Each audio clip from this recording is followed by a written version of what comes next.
Welcome back to the channel, guys. Joe here, and today I'm doing a Pikachu art style swap challenge. As you can probably tell from the thumbnail, stuff is going to go down as we get further along into the different styles. Anyways, the way this is going to work is I already picked out 8 different styles that I'm going to attempt to draw. Those styles are here. So now, going across my canvas, I'm going to try my best to recreate Pikachu as if he was originally created specifically in those different styles. So without further ado, let's jump into it. So the first style is my basic reference point. I was pretty nervous starting off. I realized that I was recording myself, and I didn't want to put any pressure to do something amazing right off the bat. After some awkwardness, I do manage through and I get into the coloring part. My process for coloring is to select the line work, expand that by 2 pixels, and inverse that selection. And then on a separate layer, I lay out the color under the line work layer. I do this so that if I ever lose my selection, I always have a solid color layer to come back to so that I can add to it later on.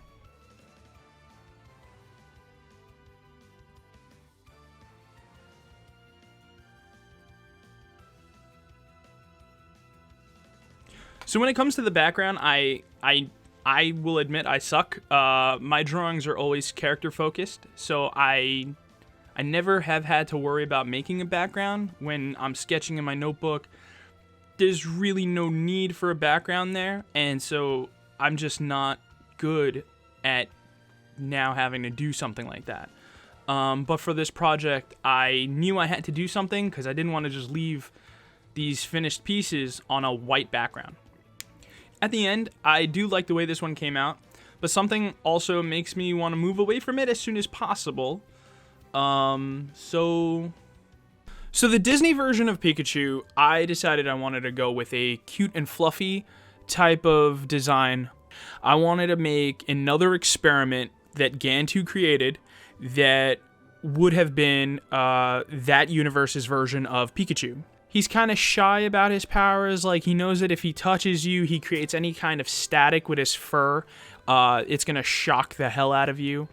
And so he's very sensitive and very much trying to keep to himself. As I was doing this, I realized that I think Pikachu and Stitch are relatively similar in their story arcs. In that, in the beginning, they only cared for themselves. And it's not until they progress as a character during the story that they start to realize that they're an actual perfect pair with their owner. So I didn't have much room to play with on the for his background, so I just kept to a simple color here. I thought maybe pink, but then it just turned out to just be a nice cloudy blue sky. After finishing this one, I really loved his design. I do think I could have done a little bit better on some of the details of the fur, but as it is here, I think he came out really good. When I sit down to draw in my sketchbook, I usually don't have an idea for what I'm about to draw. It usually just flows through you. But after doodling out this little Pikachu in a Fairly OddParents type style, I knew I had something on my hands that I just needed to do more of. And that's how this whole project came to be. The style to me screams innocence and happiness. It's something I grew up with, watching the show as a kid. And now as an adult, I can only hope of being able to create my own cartoon. So with that, going into this one, I felt like I had some kind of pressure to do right by this design. When it comes to the background, I wanted to do something fun for it, but I ended up cutting all that stuff out of the video because it just was not working well, in my opinion. Keeping the Pokeball, I think that's the last remnant of what I was doing. So I just kept that and got rid of all the little effects in the background and just try to keep it as simple as possible. I think it works really well with this style. Overall, I do think I nailed the style, and I am pretty proud of it. Okay, so this one, I wanted to attempt something different.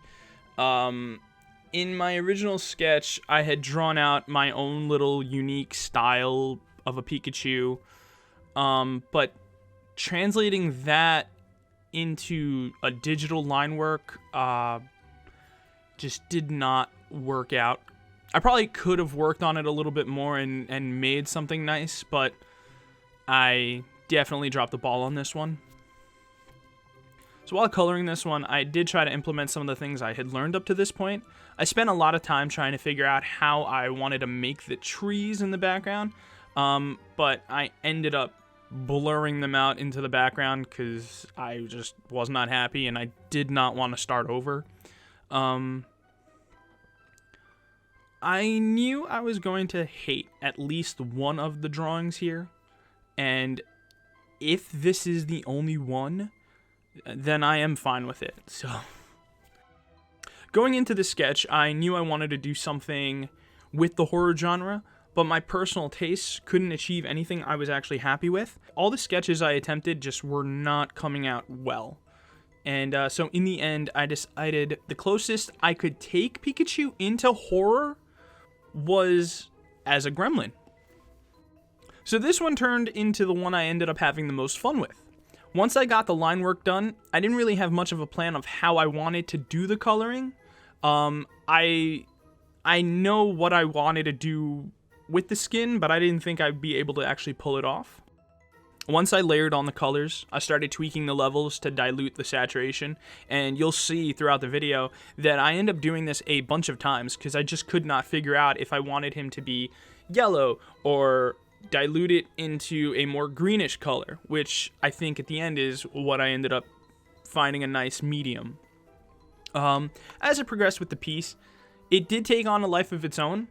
I had an idea that he would be chewing this wire and maybe short-circuiting it through his body, but I also see it as now he's just jabbing two loose wires into his body, into his mouth, and creating a circuit with his body.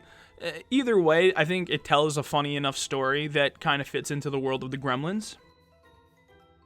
Overall, I love the way this ended up turning out, and it became the one I'm the most proud of. Hopefully you also like the way he turned out. That's a Gremchew.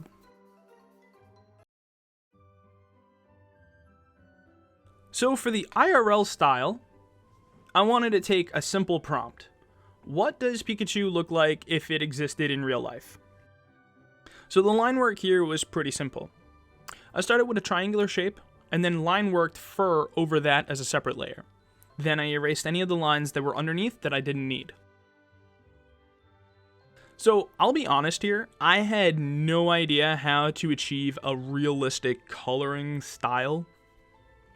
I ended up sticking with the cartoon look and admittedly half-assed my way through the fur texture painting.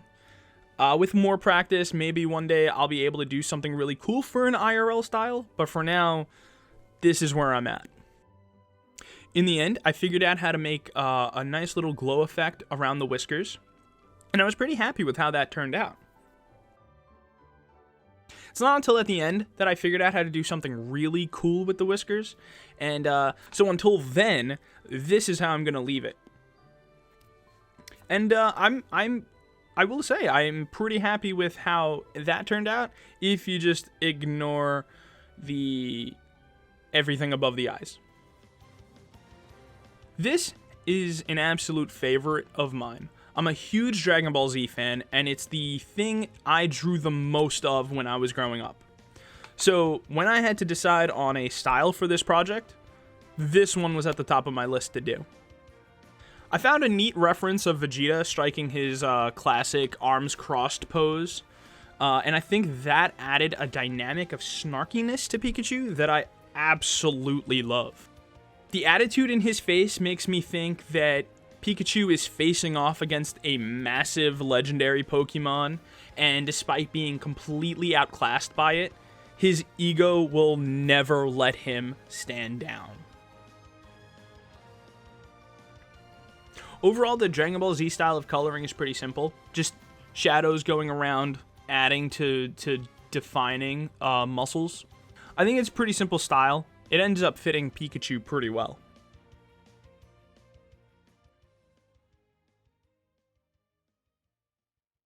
Okay, guys. This is the one that I allowed myself the freedom to go crazy on the design process. After a few sketches, I settled on doing something that was just as horrific and cursed as possible, which is how MeatCanyon would do his stuff. So the idea going into the line work was think flabby, think wrinkly. MeatCanyon's style speaks for itself. He has this amazing, grotesque, and overly detailed approach to his character designs, and it's something that made me a fan of his. So trying to replicate that style with this Pikachu involved illustrating a horrific, cursed story. Is Pikachu in pain, or is he actually enjoying this? I like to think he's crying in absolute pleasure, as he provides power to whatever those wires are hooked up to. And God only knows where the other wire is plugged onto, or plugged into, or attached to. All in all, this one was a blast to make, and I can safely say I am super proud of how he turned out. I love the facial expression, the detail, and everything that went into this one. So hopefully you agree with me. Anyway, that is it. Here is the finalized version.